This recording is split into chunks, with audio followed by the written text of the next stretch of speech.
Welcome to Impact Under the Big Sky, Stories of Philanthropy in Montana. This podcast is brought to you by the Montana Community Foundation, where our mission is to cultivate a culture of giving so Montana communities can flourish. Join us as we share inspiring stories of generosity, innovation, and impact from across the Treasure State. From rural towns to bustling cities, we'll explore how philanthropy is shaping Montana's future. One gift, one grant, and one story at a time.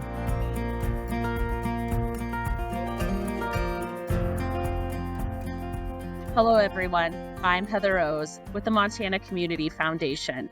I am a gift and estate planning officer with our community foundation, and I get the illustrious honor of interviewing some of the most incredible people to talk about the impact across Montana in regards to philanthropy. Joining me are two extraordinary women, and I'll have them introduce themselves to you. Taylor Crowl, up in Helena. Taylor, why don't you say a couple words? Thanks, Heather. Yeah, and thanks for having us here today. My name is Taylor Crowl, and I'm our Community and Economic Vitality Program Officer at the Montana Community Foundation. I'm based here in Helena, and I kind of have like three prongs to my position. I manage our local community foundation program, so I get to work with 44 community foundations that are affiliated with MCF across the entire state. I help them build their endowments, do their grant making, and do other community and economic development and leadership projects in their community. So that's kind of like one prong of my position. I also facilitate a lot of the community foundation's community-based grant making programs. So for example, we're doing this grant making program out in Eastern Montana, where we provide funds in Fallon, Baker, and Custer County. And I kind of help facilitate those processes across the state. And then I also help with a lot of our community development programs. So Community Heart and Soul, Reimagining Rural, and I'm kind of the touch base here at the foundation for that work. So thanks for having us. Yeah, I'm so glad you're on today, Taylor, and you really just gave a great segue over to Jennifer. So Jennifer Anderson, why don't you introduce yourself and tell our listeners about your role? Thanks, Heather. So I am Jennifer Anderson, and I work for MSU Extension. My official title is Associate Specialist in Community Vitality. So basically what that means is I get the pleasure of working with our field faculty or our county agents across the state and community members in all kinds of efforts to build community vitality at the local level and beyond. I know, and I've seen your work in action, Jennifer. Taylor and I had a wonderful opportunity to spend an evening in Forsyth not too long ago. The weather was much warmer at that time. And man, just there are amazing things happening in rural communities across Montana. And that's one of the reasons we wanted to invite you on today to really talk about reimagining rural. Do you want to give us a synopsis of what that is? And then we'll dive deep into it. Taylor and I will ask some questions. Sure. Happy to start and visit about reimagining rural. So also want to mention, because you brought that up about being in Forsyth. So I work for MSU Extension. I work at the state level, specifically in community vitality. So folks that might be familiar with the Extension service, historically speaking, probably they may not know that we do community development work. So Extension is mostly associated with ag and natural resources, family and consumer science, and then of course youth development, which most people know 4-H, the 4-H program. So the fourth area of our programming that we do across the state is community development, and I live in Forsyth. I work remotely. So as a community vitality associate specialist, I get to work with communities and folks across the state. Prior to that, I was a county-based faculty. I was a county agent for Rosebud and Treasure counties for about 26 years. So my roots run deep in rural communities, and I'm extremely passionate about our small towns across Montana. We truly believe that it is our rural communities is one of the foundational pieces that make our state special. So it's these small towns and these folks who call it home that help build that culture of what Montana truly is. And so how did Reimagining Rural come about? So this started around 2019. Reimagining Rural is, in its very basic foundational form, is a statewide virtual community gathering. And what we do is provide small towns an opportunity to connect with each other and with resources and rural experts from their home community.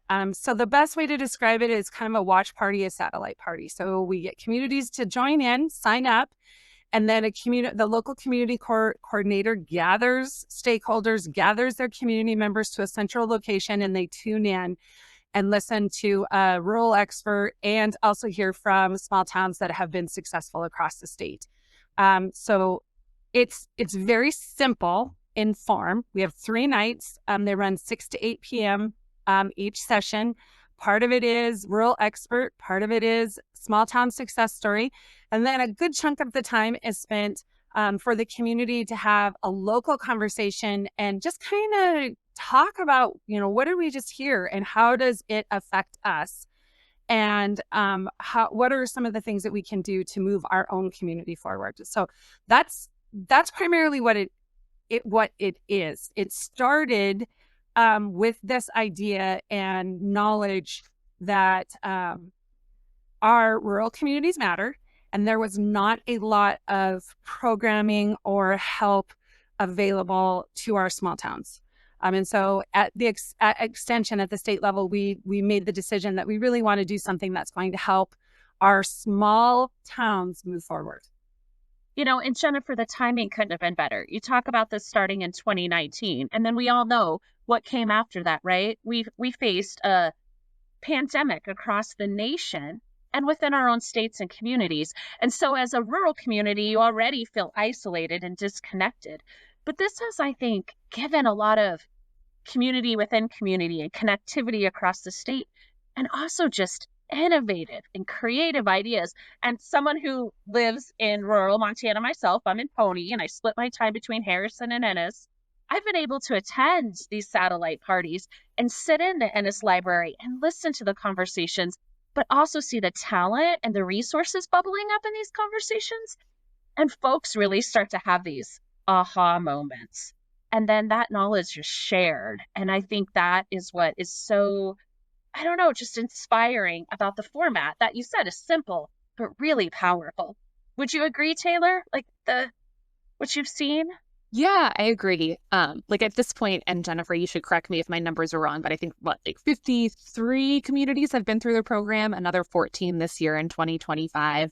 So if you think about just the breadth of how many communities across the state Reimagining Rural has touched, right, that are having these conversations in, as you said, Heather, in their libraries, at, the community center in town, at the extension office, at the fairgrounds. So many of these communities are gathering folks together and really packing those rooms with people that care about their communities, that have been involved or haven't been involved, that are new to their communities, that have been there for 50 years. And there's just a lot of diversity of folks, diversity of opinions, diversity about the future of what they want their community to look like. It's really innovative and inspiring conversation that happens during Reimagining Rural.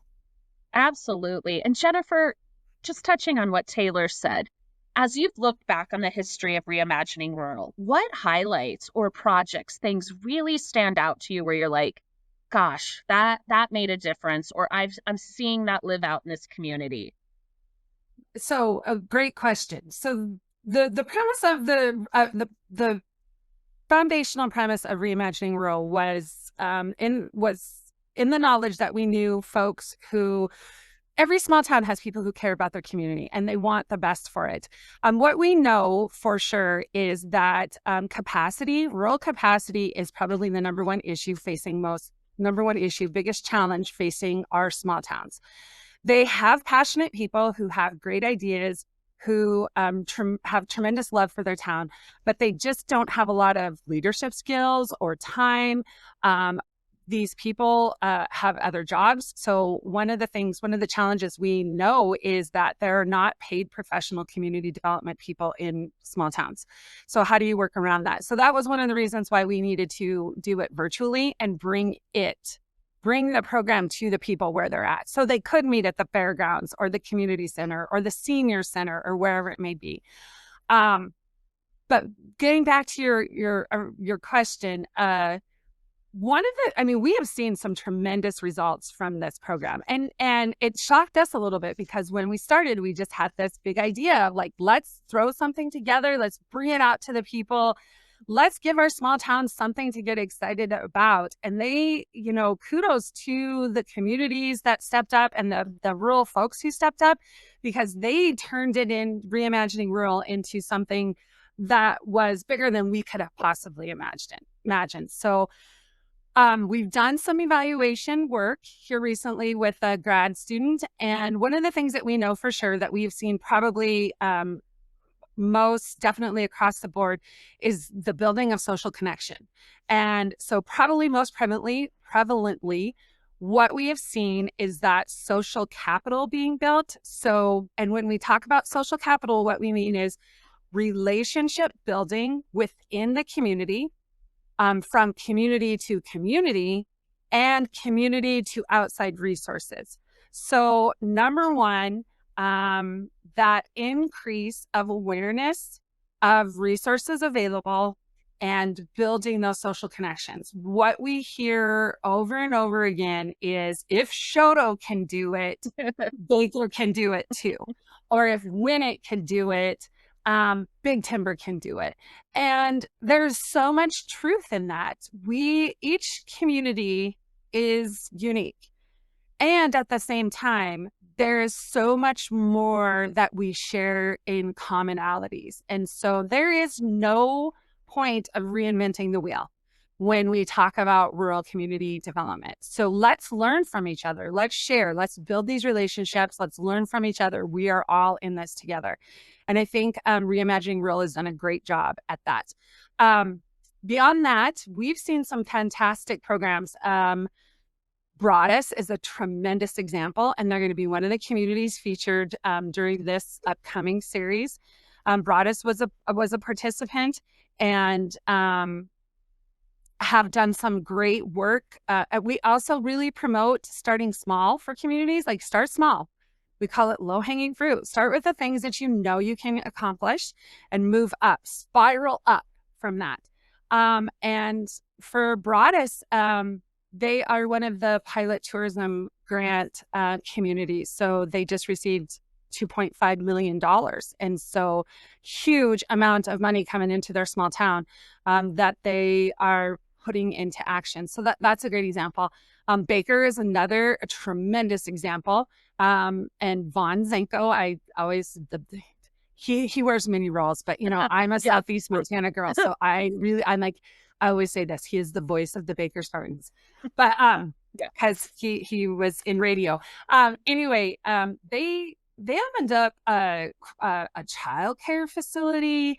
They have just went gangbusters, and they attribute Reimagining Rural to a lot of their success. So I mean, we could talk about a lot of communities that really ran with it. Warden is another little community outside of Billings that is not incorporated, participated in Reimagining Rural and started a festival that's phenomenal. So we could spend this whole podcast talking about success about the stories highlights and outcomes. Yeah, and that makes me think about the time I was in Townsend. I think two of the women from Warden came and they were on a panel just sharing, we did this and then this and this happened.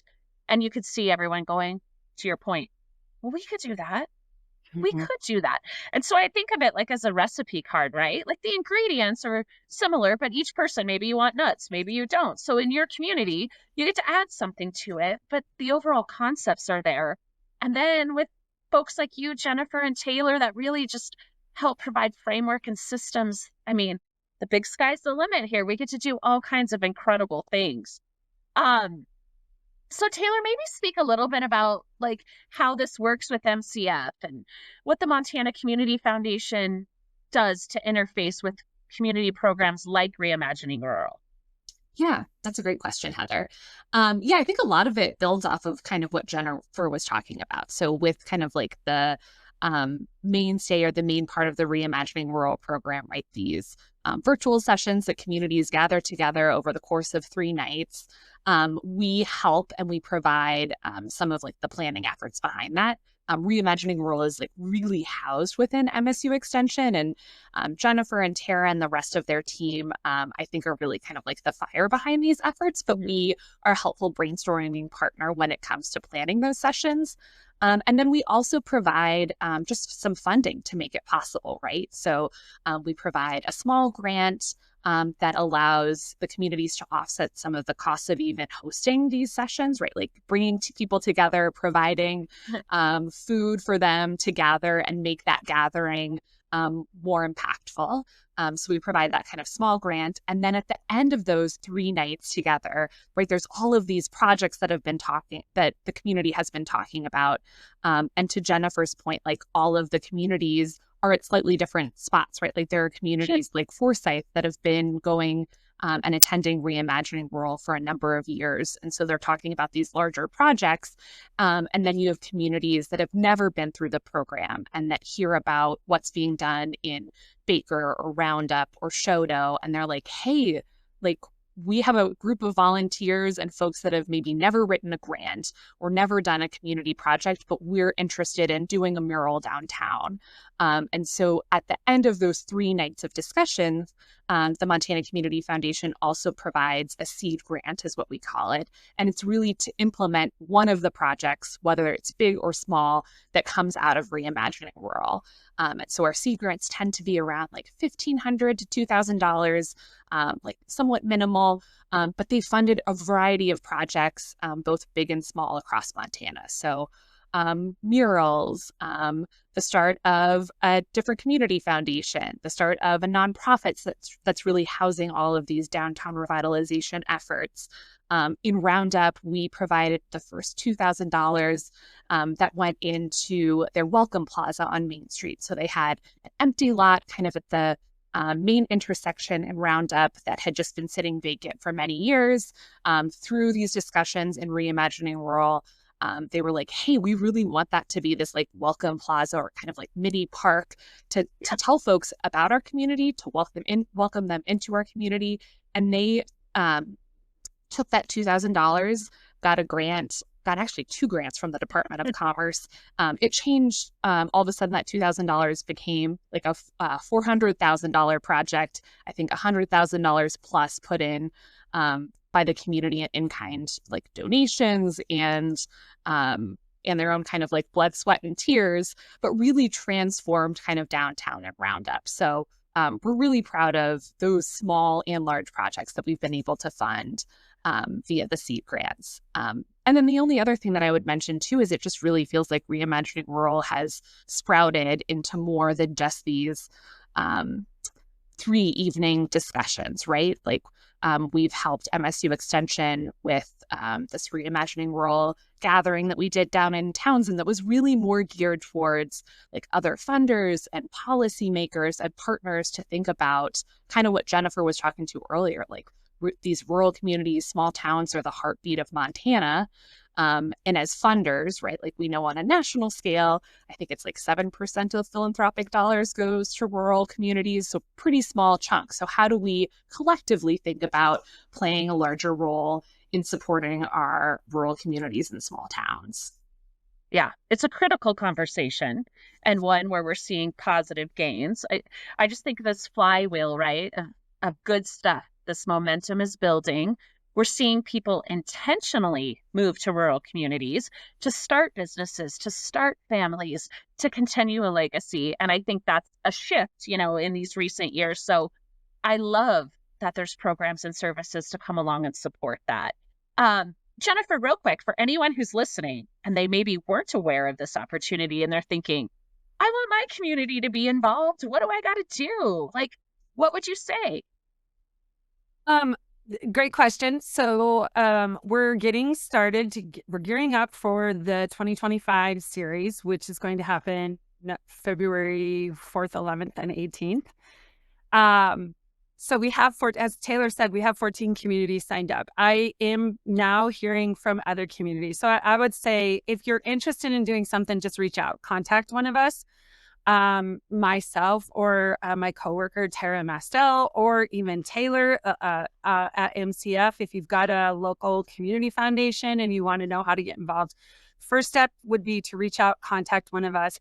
If we can get you into this this series, we will do so. And if we can't, we'll put you on our mailing list so that we can keep you updated about opportunities that are coming up. We also do, Taylor, that made me think about, we've done in-person sessions as well.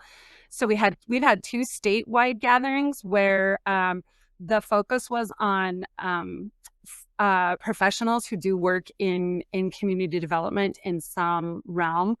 And then we also hosted our first roadshow in Miles City. So we came up with the idea of taking Reimagining Rural, the concepts of Reimagining Rural on the road. And instead of, a lot of times what happens with resource folks and things like that, it's the small town people that have to travel to Helena, or they have to travel to Billings, they travel to Bozeman or Missoula or wherever it may be. And that just doesn't work for a lot of small towns, because these folks are business owners, they're school teachers, they're hospital administrators, they're bankers. They can't just take the time off to go to these kind of events. So the roadshow idea was, well, let's take it to them. Let's take it on the road and take it to our small towns. And I want to say we had, for our first roadshow in Miles City, we decided to start in Southeast Montana. We had over 50 to 75 folks registered to participate in that. Most of them were rural community members, but it was a great opportunity to meet in person, to have resource folks come out into the communities and meet directly with community members and just build those connections. That was super successful. And so we were planning to do that again. And we're going to move it to a different location throughout the state. So that will be coming up again this spring sometime. We'll be working on that. So super excited about that too. Yeah, so to your point, if they can't get in this cohort of sessions for Reimagining Rural, there's always opportunities. And so I think the message here is we've got to plug in, right? If you're interested in doing something for your communities, the next step is make the call, connect, and then we'll start developing conversations. So Taylor, on top of what Jennifer was saying, there's local community foundations. So in addition to the Montana Community Foundation, you work with the local community foundations. And I've got to imagine those that participate in Reimagining Rural likely have an active local community foundation, because we start to see that. You want to talk about that a bit? Yeah. I think there's a lot of overlap between the local community foundation work and our program here at MCF, and then Reimagining Rural. And I think it shows up in like a variety of different ways, but like the 2 ways that often come to mind for me is I think there's some Reimagining Rural communities that don't necessarily have a local community foundation, but they get really excited about doing these projects in their town, and all of a sudden they're looking for a local source of philanthropic support to help sustain those efforts, right? To be the first money in the door so that they can go after those state or federal funding programs, and also just like have some of that autonomy around how they use their dollars locally. So, for example, like Cut Bank and Baker are both communities that have been through Reimagining Rural a couple of times now, have been really successful in having that kind of like spur up a variety of projects, as Jennifer was talking about earlier, right? Like childcare centers, developing vacant lots on Main Street, rehabbing historic properties, starting small businesses. Like so many different projects have come out of both of those communities. And now they're looking at creating a local community foundation to kind of sustain those efforts over time. And also make sure that they have, this local source of funding to make sure that whatever the projects are that come up, 5, 10, 15 years from now, that there's support locally to sustain those efforts. So we're working with both of those communities to start a local community foundation, right? Just another group of volunteers that are getting together to raise funds. We're helping them build their endowment. We have a matching program right now that makes that a little bit easier. And we provide a lot of support both for like those fundraising efforts and then also kind of like getting board members up to speed on what it means to be a community foundation, kind of like what are best practices for starting an organization like that. So I think of that as like one kind of chunk of the work that we're doing. And then the second, right, like we have a number of communities that have been through Reimagining Rural that already have really strong community foundations.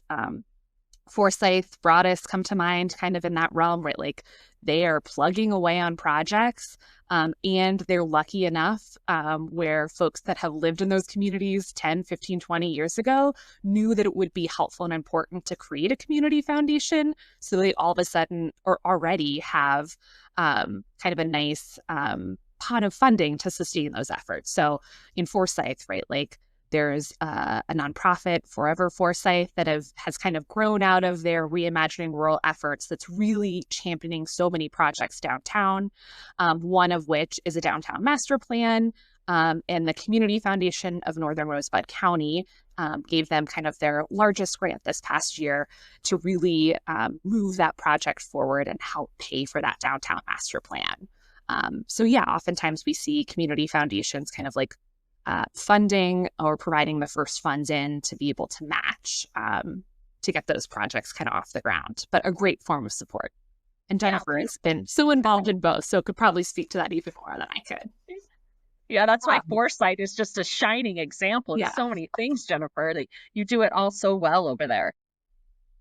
Well, thank you. And Forsyth has had a phenomenal community support, truly. And I think they are a great example of what you just said, Taylor. Like the local community foundation in Rosebud County, or the CFNRC, the Community Foundation Northern Rosebud County, started around 2008, 2009 with an actual gift that was given from the family of a local rancher who had passed away, and has gone gangbusters and done a fantastic job of raising funds and providing a local source of funding for projects that probably would not get done otherwise.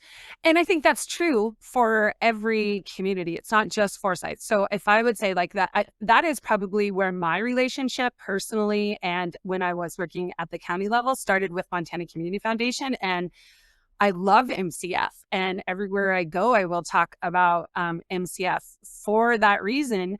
Well, probably most importantly, I think one of the things that we have to be honest about with our small towns is that nobody's coming to save you. Nobody is riding in on a white horse to save your town.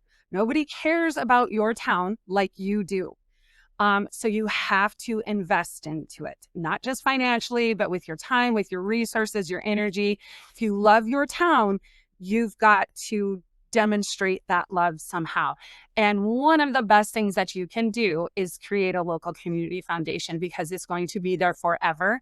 And that money will be reinvested back into your community. And I used to love to say that, like, when we would talk at the local level, like, oh, we've given out, $200,000 in grants. I would say, no, we have reinvested $200,000 back into our community.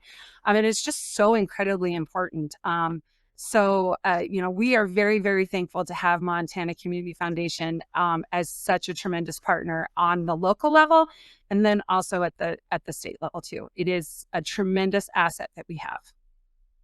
Thank you for that, Jennifer. And, I think one of the things I'm most encouraged and excited about is this transfer of wealth we know that Montana and the nation, quite frankly, is on the cusp of, and the excitement and opportunity if communities and the folks that care about them, like you said, no one's going to save your community. So for those people who have affinity for their hometown and a love, decide to leave even 5% of whatever they have. It could be a property, it could be cash, it could be stock, it could be their cattle, to their local community foundation for the purposes of what that community needs forever in perpetuity.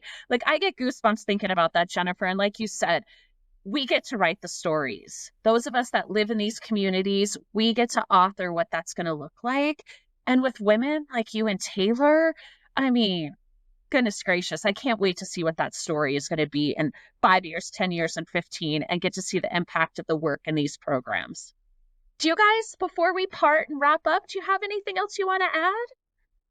Yeah, sure. So before we leave, I want to make sure that we talk a little bit about the Community Heart and Soul program from the Orton Family Foundation that has just recently come to Montana by way of Montana Community Foundation.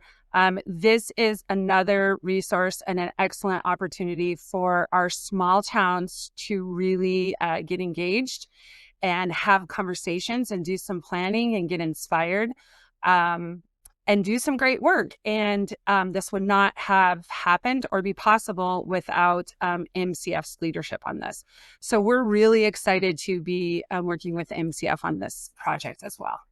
And I know, Taylor, that's part of the work you're administering. And yeah, so essentially, and Jennifer spoke to it, but essentially Community Heart and Soul, I think is we've internally been talking about it. We kind of think about it as Reimagining Rural 2.0, or the second step. Maybe there's communities that have been through Reimagining Rural a couple of times, and they're really interested in kind of diving into some of these topics and doing it in a little bit more of an in-depth way. And so Community Heart and Soul is a really interesting model.